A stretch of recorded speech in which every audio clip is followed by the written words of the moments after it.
everybody. Welcome back to season number 2 of the Fantasy Cast, episode number 4, recapping week 3 of NFL action here. As always, he is Ty White. I'm Lachlan McTagg. Ty, everything all good on your end up in the Great White North? Everything's wonderful. The lettuce needs a snip and a half. I mean, it's just pouring out the sides. It's disgusting. It's greasy. I need to shower like 3 times a day. No, but everything's going well. It was great. The only thing that wasn't going well, actually, if we zoom back to last Thursday night, apart from the Chargers losing and Herbert getting the crap kicked back out of him, which was just awful to watch. What a warrior he was. Oh, what a total warrior he was. Oh, my God. But I had to work. It was our school's homecoming, and I was doing the hockey game, and it was loud. It was crazy. Got some great clips from that. It was a lot of fun, but it was absolutely tarnished by Chargers loss. But going forward, that everything's going well. Loch, how are you down in the great warm south? I don't know what to call it. Down in the Valley of Sun, I guess. Yeah. The boiling pot, the melting pot. Yeah, it's still over 100 degrees every day for the Canadian friends, in the 40s. It's still really warm. But anyway, this weekend was very interesting to say the least. Obviously watching Thursday night football. That Thursday nighter was great as well. Great game. I wanted the Chargers to win, but it happens, whatever. But then Saturday was the football game, the ASU football game. We played Eastern Michigan. Yeah. And we lost to Eastern Michigan. Coach is getting fired, baby. Yeah, and Herm Edwards is out the door, and there's a whole bunch of scandals with the athletic director as well at ASU. So it's a weird feeling, to say the least, because ASU is 1-2 now in the year, which is definitely not ideal, especially considering we're playing Utah this week. The ranked Utes. And Utah's a proper football team this year. They're at ASU's at home, so another big opportunity. It's a blackout at ASU, so we're all going in black. I guess the Sun Devils are gonna wear their black tarps as well on the field, so that should be pretty cool. And then Sunday, Pitbull came to town. Oh, so a bunch of friends and I, we went to the Pitbull concert, and I know for people who are close to me, obviously in Toronto, I left for Phoenix only a few days before Pitbull came to Toronto, and I saw all the videos and all the stories about that Pitbull concert, and it looked pretty crazy. And this Pitbull concert was awesome. It was at a similar venue as well. It was like an indoor outdoor type venue. We had lawn seats. We were just kind of standing on the lawn, jumping around, dancing. We were having a great time. So yeah, and then obviously the Monday night game, the Bills absolutely steamrolled Tennessee. I'm old, man. Steamrolled Tennessee. I was loving every second of it. It was awesome. So yeah, just a quick recap from me. And yeah, that going back to that hockey game you were talking about too, that looked like a ton of fun. Just the videos. Yeah. The videos I saw from your end, that looked like a good game. So I'm glad you got that in. Thank you. I mean, the crowd was bumping that night. It's always nice when a crowd reacts to what you have to say. And I mean, that was just so much fun. Well, speaking of like seeing stuff on stories, I saw the whole Pitbull concert on your story the next morning. I don't want to talk about that. I don't want to, because I may or may not have put, I think 16 or 17 videos up on my Snapchat story. It was awesome though. You know what? I relived the night with you. I got a little bit excited, it happens. It happens. I got some reaction from friends back home too. And it happens to the best of us, I guess. And Mr. Worldwide does that to people, man. Yeah. I mean, when he walks on stage and then immediately Don't Stop the Party comes on, like it's going to be a great time. And it absolutely was. So yeah, I thank you for mentioning that. I was not prepared to defend myself. Yeah, I could not be happy that for you, man. But yeah, all right. Anyway, enough about our little lives here. Another great week in the NFL. Some interesting storylines and narratives to go along. I mean, another great Sunday of watching football. we're gonna go into, I guess, some of the bigger performances of the week. Yeah. And how about that Dolphins-Ravens game? Wow. I mean, those are the three of the biggest performances of the day. Came from that four game. even, yeah, like 4. Yeah, yeah, absolutely. yeah. And it's crazy to think that the Dolphins came back and won that game. It was an amazing game, first of all. They came back in Baltimore and won. And amazing performances. Obviously, the highlights from that, Tyreek Hill, Jalen Waddle, who had 40 apiece. And then their quarterback, Tua, who Lachlan is this dark horse pick for the year in fantasy football. What a pick that was, Lachlan. He had 30, almost 38 himself, which was about 40 as well. Yeah. And then Lamar, I mean, obviously in a losing effort, which is you just hate to see when a player does that. When a player puts up 42, especially a quarterback too, and he's leading the charge down the field, and in a losing effort too, it's pretty demoralizing. Another guy in that game that had another great performance. I mean, we talked about this guy so much last season in our big week segment last year. He came up in just about every episode. Mark Andrews, another great performance from him. 25 points. If I continue down the list, I mean, again, you mentioned Jalen Waddle, Tyreek Hill, Amon-Ra St. Brown. I mean, this wide receiver top 5 list is stacked because at number 5 with 31.8 points was Cooper Kupp. Cooper Kupp just kind of like blended into the mix this week, wide receiver wise, and then at the top of the list, you got Stephon Diggs with the hat trick, just shy of 45. Yeah, in that Monday night game, that was insane. Allen just refused to stop giving him the ball, and Diggs refused to stop cooking rookie corners who had absolutely stand against him. Those poor guys, man. Yeah, who are they? No namers, man. But yeah, I mean, fantastic week for the Bills, for the Dolphins. What a Dolphins are 2-0 under, I think his name is Mike McDaniels, the new coach, who's like a young guy, very kind of quirky, energetic. So, and you know what the scary part is those two teams, Buffalo and Miami, play each other this week. That is going to be a matchup if I've ever seen one. Oh, for sure. That's a game. See, and I know this is a bit strange to say and a bit maybe biased, but I feel like that game, if it was a primetime game, that'd be a really good primetime game.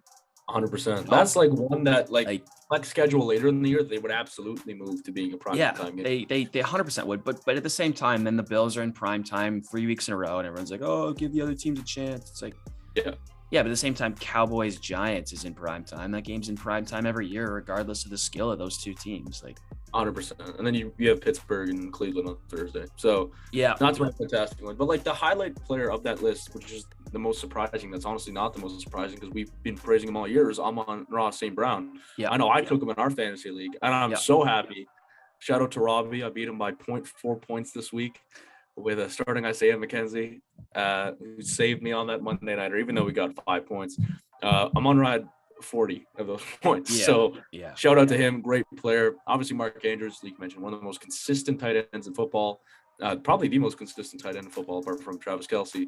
It was great to see on the running back board, Christian McCaffrey, even though we only had 16, he's back in the top 5. Eckler had a pretty good week, catching balls. And although he's not here and just missed the list because Carson Wentz had done a good week with 27, I think give a shout out to my boy. And you can see his jersey right back there. Dog! Built in Justin Herbert. Despite the loss, and when I tell you my heart sunk, there are very few things in this world I care more about than the Chargers and Justin Herbert winning football games. When I saw that he is in, and he's still questionable. People don't know if he's going to play against Jacksonville. He's still very much questionable. A fractured rib, which apparently, or rib cage, was actually the good scenario in that case for some reason. Extremely scary. This guy's worth hundreds of millions of dollars. Please block for him. I know we had 2 linemen drop out of the game, but still, I mean, it was scary to see him put together that last drive and a touchdown to Josh Palmer, who's actually, we're going to be mentioning on our starts. Yeah, we'll talk about him a little bit later. Well, I just had to get Herbert in because he had 24 playing like a dog. And those are we're not going to go through every single one of the players, but those were definitely the standout weeks out of any of the players. Yeah. And then, I mean, going to defense and special teams here, I mean, the Bills, again, top ranked defense in the league. You expect them to be up there, and my God, did they wreak havoc on Tennessee and Ryan Tannehill. Picking off Tannehill.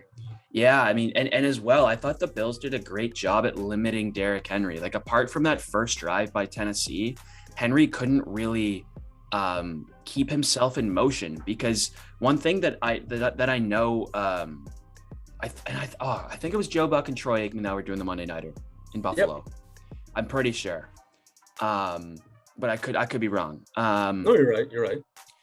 The one thing that Troy Aikman said that is so true is when Henry has to fully stop his feet and get moving again, it's tough for him to gain any yards. And I think the Bills did a really good job at making him fully stop and change directions, because if he just goes up the gut and his feet keep moving, he's strong enough to push the pile forward. 100%. And I feel like the Bills did a great job. And again, the 22 points for defense, phenomenal. But the Bucs defense, holy smokes, 25, just edged out the Bills there.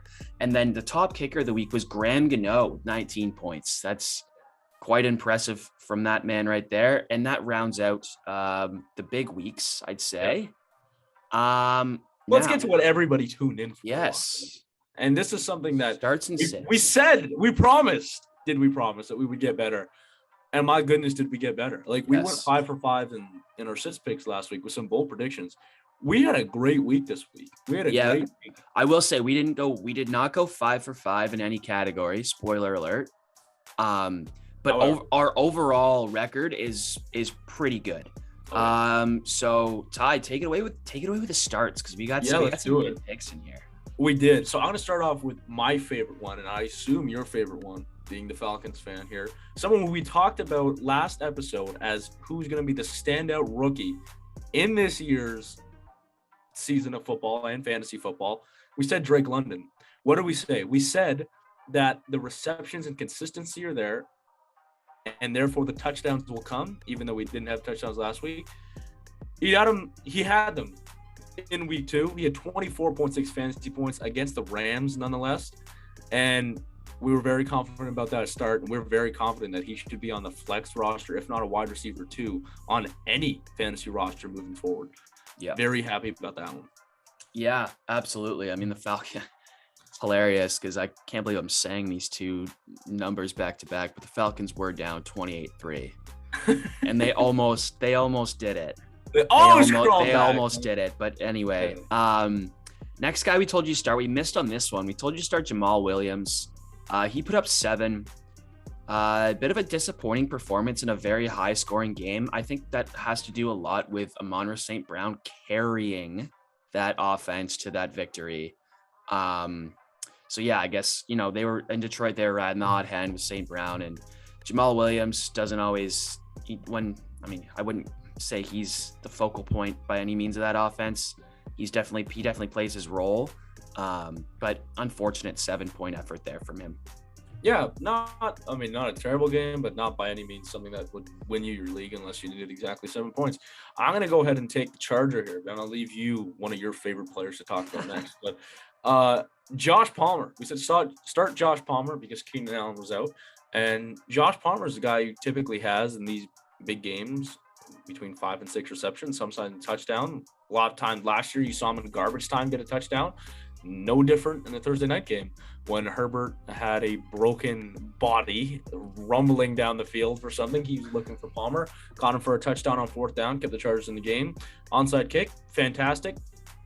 They fumbled the ball. We just watched it, and the Chiefs recovered it, and we lost, which is wonderful. But it was even more wonderful. We said to start Palmer. He had 13 points, which is considered a win for us. So yes. Palmer, nice little 5-6 reception game as well as a touchdown. Yeah, next guy here, we told you to start, which I started on in my team as well. And the 2 quarterbacks I have in my team are Joe Burrow and this man, Carson Wentz. And I went with Wentz this week, and it paid dividends big time. He put up 27.7 points. Woo. And in his first 2 games, he's put up 27 in each of those 2 games. He's looking very, very good here for the Commanders. Nice.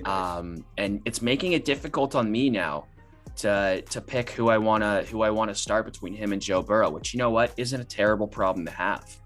Yeah. So we told you to start Wentz, and he absolutely paid off. And that is the third win of the 5 in this category.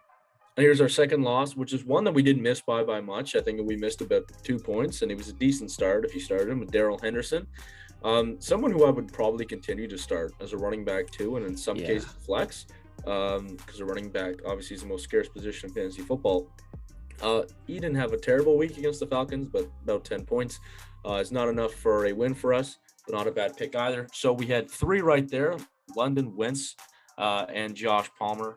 Makes it 3 for 5 for starts. Yes.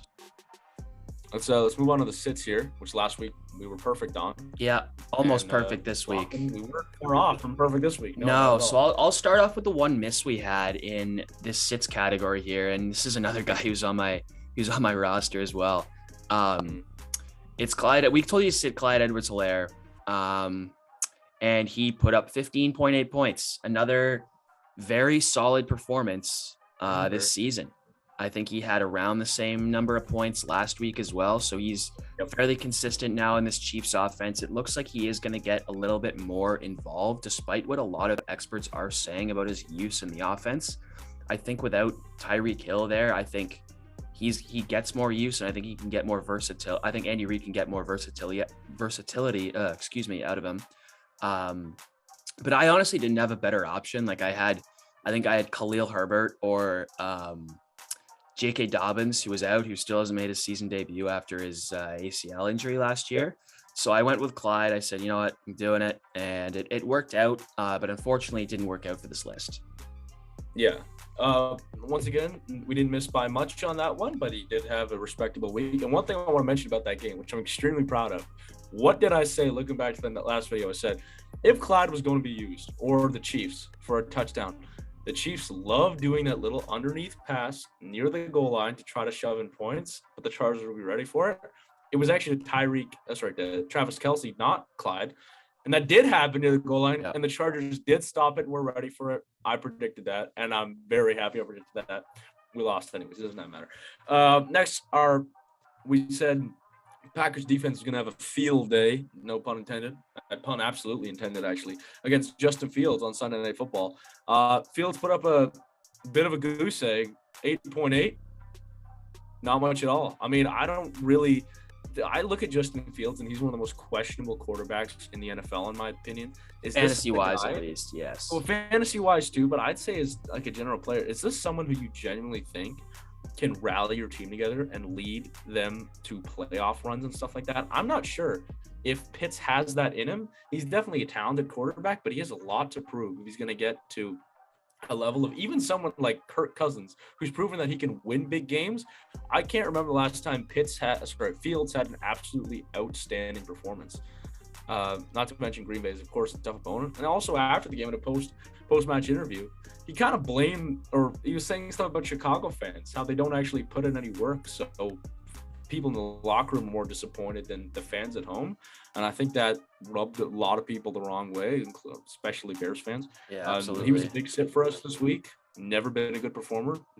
Rodgers still owns the Bears, and we got it right, 8.8 points. Yeah, next sit here. Again, we called this one to a T. Robert Woods against the Bills. Hasn't quite broken out with Tannehill yet. And I know he did have that injury last year with the Rams, and there may still be some lingering effects, but they just haven't been able to find their rhythm yet. And it's shown, because he was a guy that they needed to fall back on in that game to get some offense going when the 100%. Bills defense was really bearing down on them, and he couldn't quite get it done for them. He put up 7.9 points, so that's another win in that department. And who is the next one, Ty?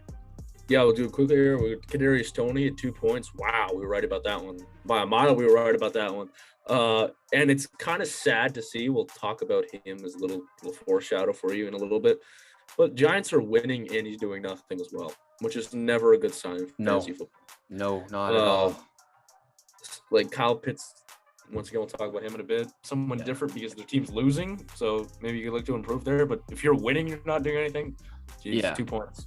That's right. I know we said that about Jamal Williams earlier, but it's different because Kadarius Toney is supposed to be a big part of that offense, I feel like, whereas Jamal Williams kind of fits in as a backup running back role player in Detroit. Absolutely. So I feel like there's a little bit of discrepancy there if you're trying to call me out on, Kadarius Toney was a first-round pick. Yeah. He was a first-round pick. Yeah. And he got two, and he got 4 points in 2 weeks. Yeah. Last one here before we move on to the defense. Miles Sanders. Ooh, we got this barely correct. Barely. But correct nonetheless. 11.6. Barely. If you want to round up, that's 12. And but yeah, I mean, he had an okay, like, again, this is another one. If you started him, if you had him in your lineup, you're not really kicking yourself. But at the same time, if you had him on your bench and you had better running back options, you weren't missing a whole lot. It's one of those that's like 11.6 won't lose you a matchup, but it also might not do too much to, help in your favor. So it is what it is. We went 4 for 5 in the sit category. And we also told you to start Denver's defense. Yes. And if you recall, if a defense gets over 5 points with our standards, that is considered a win. Denver got 8 points last week, which is really good. Yeah. If your defense just doesn't put you in the negative, then I don't know. I think as long as they give you some points, and 5's more than enough, they got 8. If my defense puts up every week between 5 and 8 points, I am very happy. Yeah. You're content, and that's all you really can expect. Sometimes I might have a breakout, like the Bucks who at 25. So that was our first ever defensive pick. We're 1-1 for that. Pretty good. Overall, last week, 8-11 for starts and sits. Slocklin was way above 500, and I think we're both very happy about that. Very happy. We just gotta keep the standards up for this year. And so we're gonna go next to a new segment we kind of concocted earlier called Buds with Duds. Oh, what a name, by the way. What a name, by the way. Buds with Duds, and baby. we talked about a couple of these guys, and these are guys that in general just didn't have great weeks last week. One, Kadarius Toney. Again, sorry to keep harping on him, but we're gonna harp on him. It just hasn't been happening so far, and again, it showed last week. 2 points. Enough said. Just doing nothing in that offense, whether it's in the passing game or the running game. In the first game, they didn't even pass to him. They just ran with him. The second game, they didn't run with him. They passed with him. 2 points either way, and they're winning. Dable's not going to change too much. Brian Dable. Next one, we also mentioned him, Robert Woods. What is he doing out there? Not much. Treylon Burks had more targets than him. He looked more impressive than him. He looked better than him in almost every way. Robert Woods was kind of an underwhelming receiver. I know, given, of course, you're playing Buffalo, but still, if you're used to be a star and a consistent starter in fantasy within the last 3 to 4 years, and you're putting up duds back to back, not a single week above 8 yet, that's a bud with a dud, and that's when going to Robert Woods. We have one more as well. Yes, and this one, I wouldn't say it's like with an asterisk, but you'd expect more from this player, Jonathan Taylor, with a measly 7 points. The Colts in general.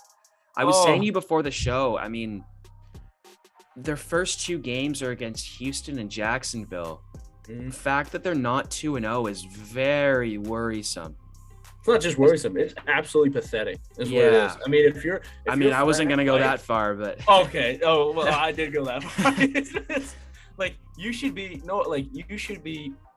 crapping yourself if you're an Indianapolis fan, because that's so bad. Those are 2 must-win games that could put you in a very gettable for. Yes, those first 2 games have to set the tone for your season, because again, we said this last year, like, we both like the Colts as a team. We both think they should be a good team, but they're just not.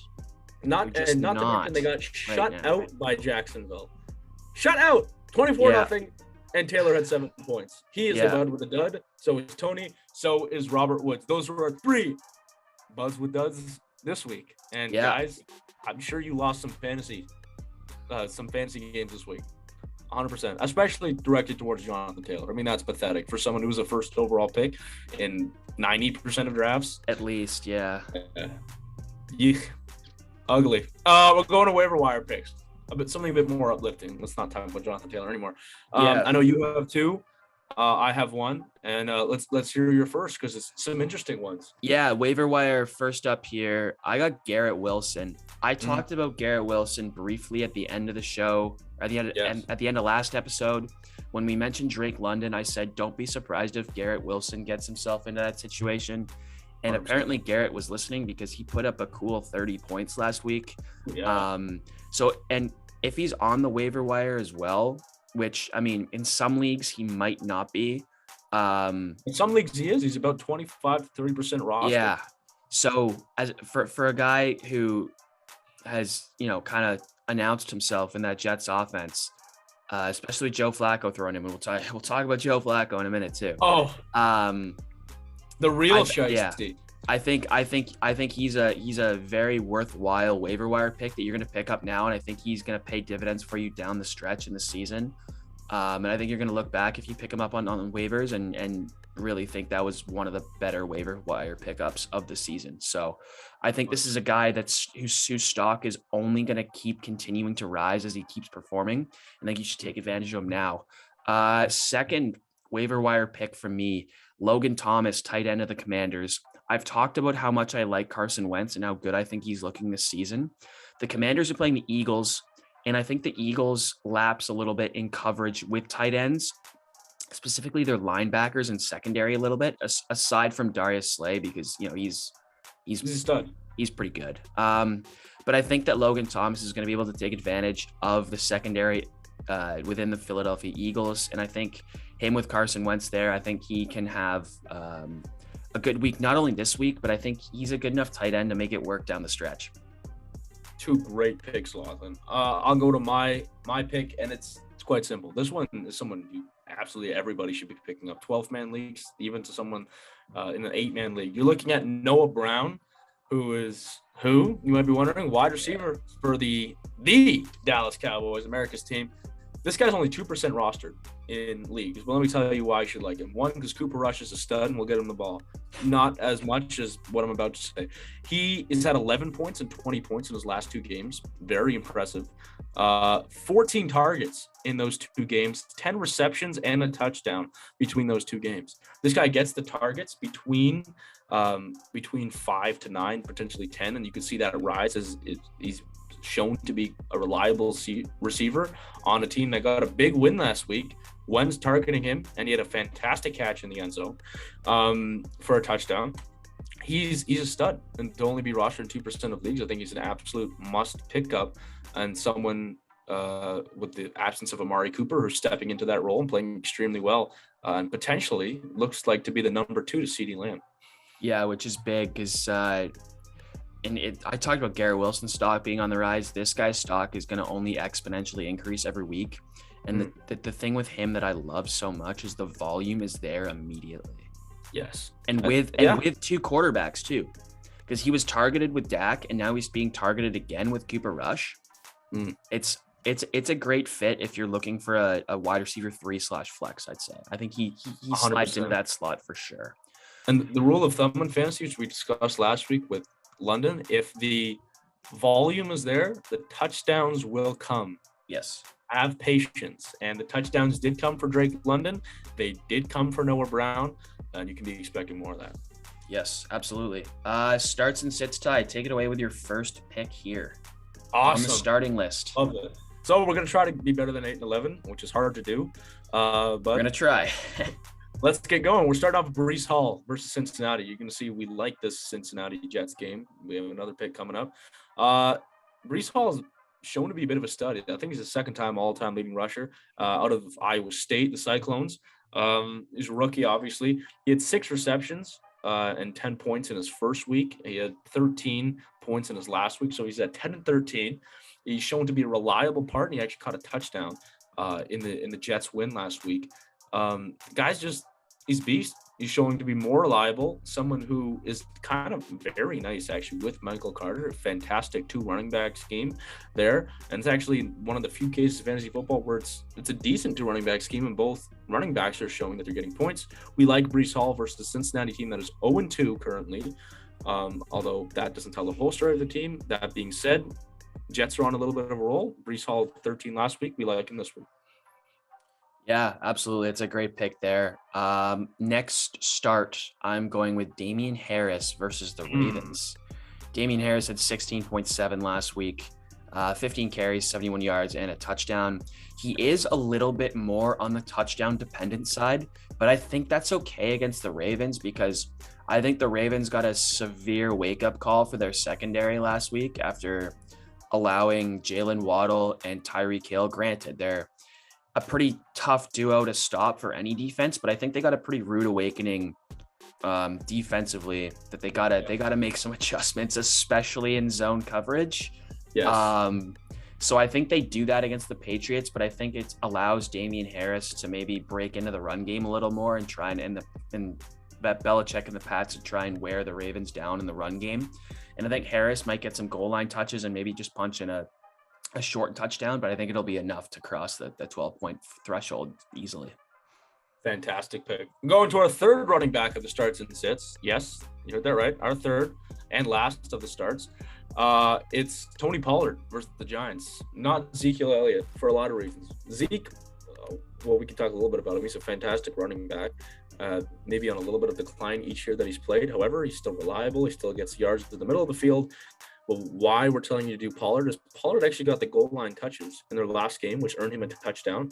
He had 7 receptions for 55 yards, which are huge numbers in PPR leagues. He had about 19 points last week, I believe. He's a stud. The Giants, not known for being a fantastic team defensively. This is a good divisional clash. Should be a tough game. Pollard's reliable. He's fast. He's nifty. Fantastic out the backfield. We think he is a pretty good start against the New York Giants. Yeah, I would not disagree with that as well. He had a great week, and tough for Zeke, but you know that scores. It's not like he's playing that's what we said earlier, right? It's not like he's playing bad football or struggling. No. It's just the touches aren't going to him all the time, and it's tough. It's tough when you're being put in that spot, but nonetheless, he'll get through it for sure. Yeah. Next guy, Treylon Burks. You should start Treylon Burks this week versus Vegas. Again, Robert Woods hasn't found that chemistry, and Treylon Burks came up with a couple of big catches in that Bills game, a couple on third down, and I just think that he's a great rookie wide receiver. He's in a good spot in Tennessee. Obviously, no AJ Brown anymore, and Robert Woods, who's proved to be not quite the wide receiver one that Tennessee's hoped for yet.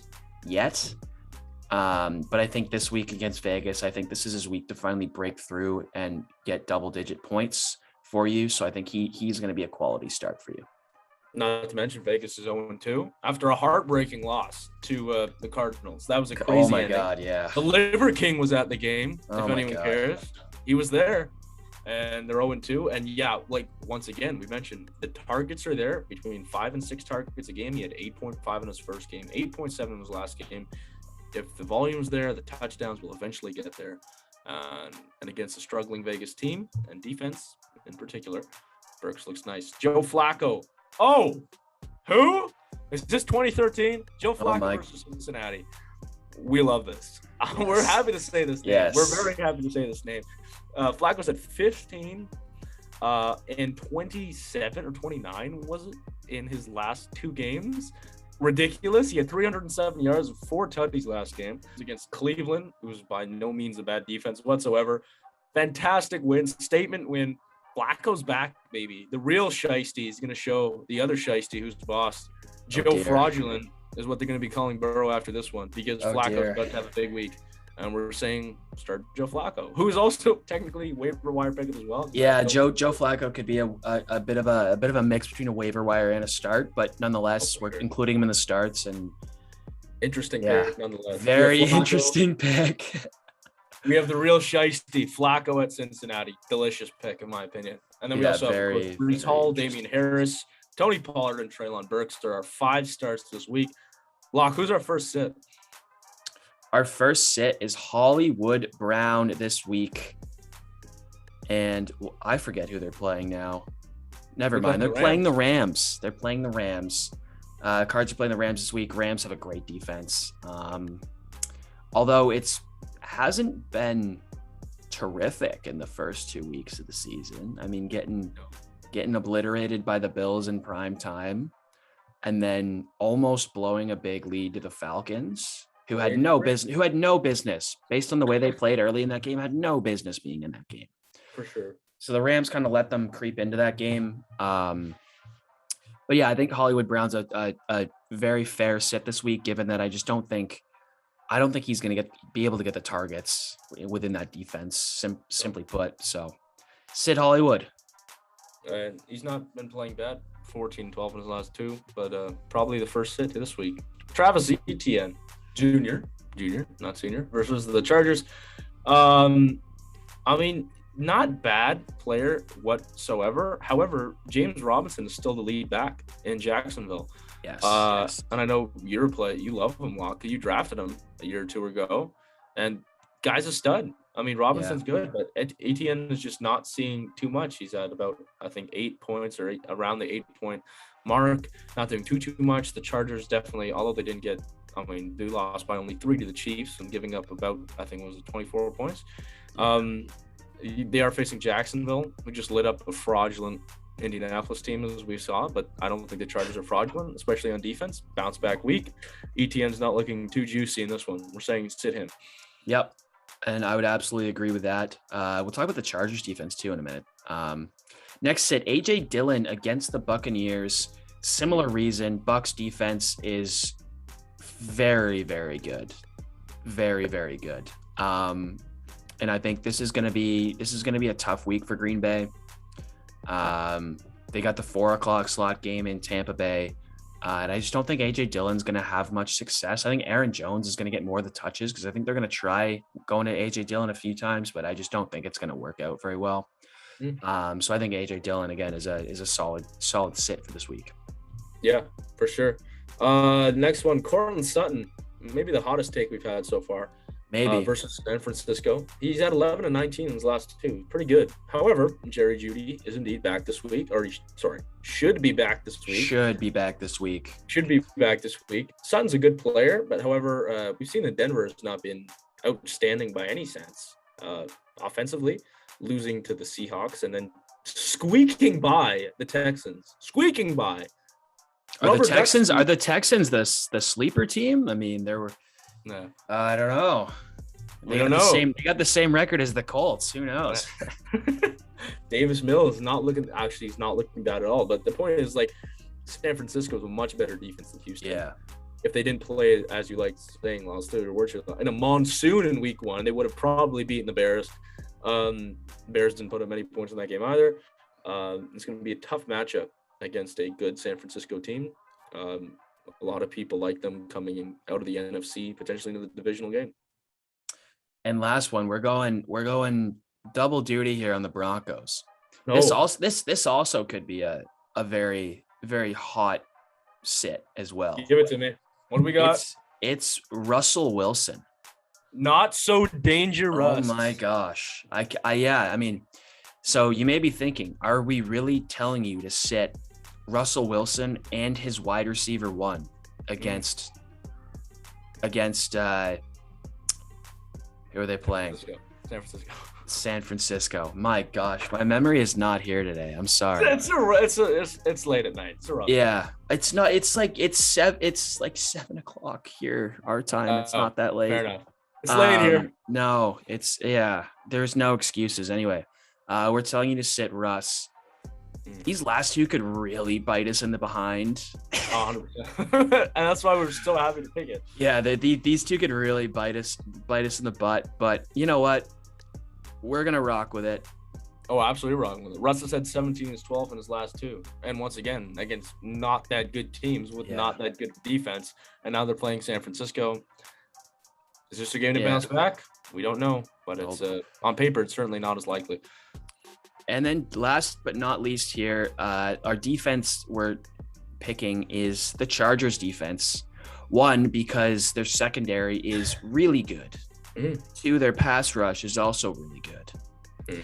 And 3, just overall in general, I think this is going to be a really good bounce back week for the Chargers. And I think they could have the opportunity to really, really take it to them. If there's a God, man, We'll hang in this one, and we need this one badly. Like you said, I never love picking the Chargers because, especially if that backfires, that hurts more than anything. But yes, we're praying to God here, and we're saying the Chargers. We were right with Denver last week. We're sticking in the AFC West. That pretty much concludes our episode, except for our annual episodely fantasy question of the week. And what we got this week, Loch? Yeah, something up your alley. Well, something up both our alleys, because I mean, one, you own this guy in fantasy. Two, you've been a big fan, former Gator, and current Atlanta Falcon. We're asked this week's question: what's up with Kyle Pitts? What's going on with this guy? Good Lord, this is one that's frustrating to talk about, and it's extremely frustrating for both of us too. Yeah. Of course, for both of us, it's very frustrating because you look at it from a fantasy manager standpoint. You can, if you have the guts, if you have the inner, I don't want to be that blunt, the inner genitalia to have the guts to sit this man, you have pretty big guts because he is one of the most skilled players to ever come out. I mean, we can just be outright and blunt. I know you've been blunt a few times. I'll just say it. If you have the balls to sit Kyle Pitts, respect. If you have the balls to sit him, respect to you, and it probably paid off because he's had 2-19 in his last 2 weeks. He's had 3.9 fantasy points his last 2 weeks, which is someone who was gone. We talked about this before the episode, Lachlan. This guy was taken within the first 4 rounds of most fantasy drafts, which is ridiculous. Yeah, and especially in our draft too. I was kind of hoping that he would fall a little bit just based on the lack of touchdowns last season. But then he was the second tight end picked in our draft, ahead of Mark Andrews, ahead of George Kittle, ahead of Darren Waller. Those are just kind of like the top guys there, I'd say. But no fault of your own too. Like if I had the opportunity where you were, I probably would have gambled on Kyle Pitts as well, because I thought he would have had at least started a little bit better. I mean, I know it's a long season. Yeah. And it ebbs and flows, but at the same time, it's very worrisome that the Falcons are producing offense and Kyle Pitts is just not getting the ball thrown his way. Because watching these games, it doesn't seem like he's not getting open. It's just the ball's not finding his hands. It's not going to him. And then Arthur Smith, you have him on record saying we're not trying to win fantasy leagues here, we're trying to win games. Dude, you're not winning games. You're not winning games. How do you win games? You put your faith in your 4th overall pick. Yeah. In the NFL draft last year, like I said, one of the most talented players, one of the most versatile athletes I think the NFL may have seen. He's a wide receiver playing at the tight end position. He's comparable. He's literally like a Kellen Winslow going all the way back to the Chargers days. Someone who's just like big, kind of skinny, tall, can catch balls and is fast as crap, score a bunch of touchdowns. And he's a stud who's not getting the ball, and the Falcons are losing games. That needs to be fixed. And I think that will be fixed going forward. But if you're I absolutely think it will be. But that's what's happening. Yeah. I mean, classic. Him the ball. It's classic. Not like he's getting clamped every game. No, they're not throwing him the ball. No, he's not even getting looks. Like it's weird. And I don't know. 3 targets in 2 games in the second half of the Rams game. I don't even think they looked his way. They didn't even throw at him. No. And that's a huge problem for fantasy managers, including myself. Hope he can turn that around. But yeah, that's our answer to the fantasy question. That's what's up with him. They're not getting him the ball. Will that change? We hope so. We're not Arthur Smith. We can't tell you. But it should if you want to win games. And that's why, if you want a piece of advice from us, do not trade him. Or at least not yet. Give it another week or 2. And if you can trade for him, his value is at the lowest it probably will be this season. So buy low, ladies and gentlemen. Yeah. And then watch him grow, because he's too good. He's too versatile not to be good in this league. Yeah. And that's the thing too, is like every defensive player knows exactly what he can do too. And they're all like a little bit scared of his abilities. Absolutely. But he's just not being allowed to realize that potential quite yet, which, you know what, maybe that comes later on. But I thought for sure to either start this season that Drake London would be silent or Kyle Pitts would be silent. And I thought it would be more so Drake London than Kyle Pitts, because Kyle Pitts, second year in a scheme, second year in the NFL. You know what to expect now. It's not your rookie year where you're kind of just making it up on the fly. Whereas I don't know, Drake London came in and he's making an impact right away, which I love to see. But at the same time, I'd love to see Mariota look more so Kyle Pitts' way, and I think it will happen eventually. But yes, that is our fantasy. That has concluded our fantasy question of the week. And basically this episode 4. We're flying through the weeks. We started back up, and honestly, it's been a pleasure doing this episode. We couldn't book the full part-timer today, Lachlan. No. Guy's got a busy schedule, man. What kind of he does have a busy schedule, but you know what? It's gonna happen one of these times. 100%. Hopefully you'll see him soon, maybe potentially next week. But that concludes this episode. Good luck. Fantasy weeks, Thursday Night Football, Steelers and Browns, correct. Good game there. Maybe not on paper, but it's always a good rivalry to see. Best of luck. Buds with Duds, a new segment. We hope you like that. We'll be back with that next week. And I don't know what to say. Good luck, everyone. Yeah. Football week. Yes, very happy football week. Hopefully you guys get to sit back, relax, and enjoy this weekend as well. I know I will be. Big football game against Utah. Utes. Kind of scared for that game. I think everybody is over there. The blackout, does that describe the crowd, or does that describe the level of soberness that's going to be happening that night? Nobody knows. Definitely the crowd, I'd say. Okay. Definitely the crowd. Fair enough. That's all that matters. All righty. Roll ASU, baby. Let's go. Again, that concludes episode 4 of season 2 here at the Fantasy Cast. For everyone here, he is Ty White. I'm Lachlan McTagg. We will see you guys next week. Enjoy the slate of NFL games this week 3. Sit back, relax, and watch some great football. And we will see you guys soon. Take care.